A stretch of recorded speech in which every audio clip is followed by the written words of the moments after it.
আগের থেকেও, তার মানে বোঝা যাচ্ছে যে মানবাধিকার হরণ হতে পারে, হবে, এবং সরকার কোনো রাষ্ট্রীয় বাহিনীকে দিয়ে এটা করাবে এবং কোনো ধরনের জবাবদিহিতা যাতে নিশ্চিত করা না হয়, এই কারণে তারা এরকম একটা আইন আসলে করতে যাচ্ছে।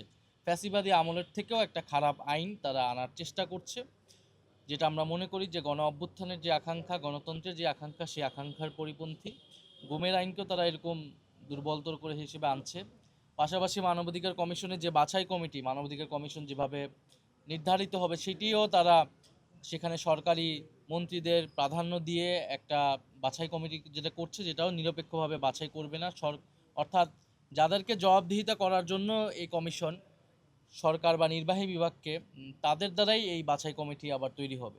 ফলে এরকম অনেকগুলা ধারায় আমাদের সমালোচনা রয়েছে, এবং অলরেডি এটা মানুষ এটা আলোচনা করছে। ফলে আমরা, সরকার যে কমিটমেন্ট করেছিল যে তারা আরও শক্তিশালী আইন বা আরও ভালো আইন আনবে, দেখা গেল তারা অন্তর্বর্তী সরকারের যে অধ্যাদেশ করে যাওয়া অধ্যাদেশ, তার থেকেও খারাপ আইন তারা আনছে, এবং তারা এটি ধারাবাহিকভাবে করে যাচ্ছে।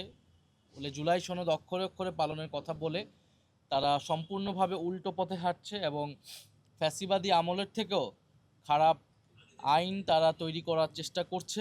ফলে সেটা যদি তারা চেষ্টা করে, আমরা আগেও বলেছি যে তাদেরকে অবশ্যই গণ আন্দোলনের মুখে পড়তে হবে। আমরা সংসদে আমাদের সংসদীয় যেই রীতিনীতি, সেটা মেনে আমরা সেটার প্রতিবাদ বা জবাব বা আলোচনা আমরা করব, এবং পাশাপাশি রাজপথে আমাদের নিয়মতান্ত্রিক গণতান্ত্রিক আন্দোলন চলমান থাকবে। আমরা জুলাই সনদ, গণভোট, এই গণভোটের রায় অনুযায়ী সেই রায়ের দাবিতে আমাদের আন্দোলন এটা চলমান থাকবে 11 দলের। সেই লক্ষ্যে আমাদের যে লং মার্চ, সেই লং মার্চ নিয়েও আজকে আলোচনা হয়েছে। আমরা আপনাদের মাধ্যমে জনগণকে আহ্বান করছি সেই লং মার্চে স্বতঃস্ফূর্তভাবে অংশগ্রহণের জন্য।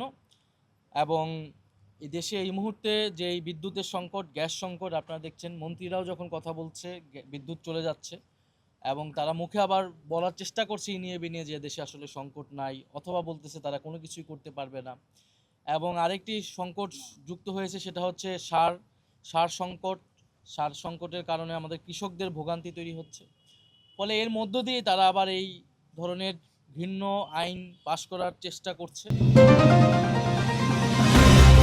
চ্যানেল বি+, নতুন সূর্যোদয়, নতুন বাংলাদেশ।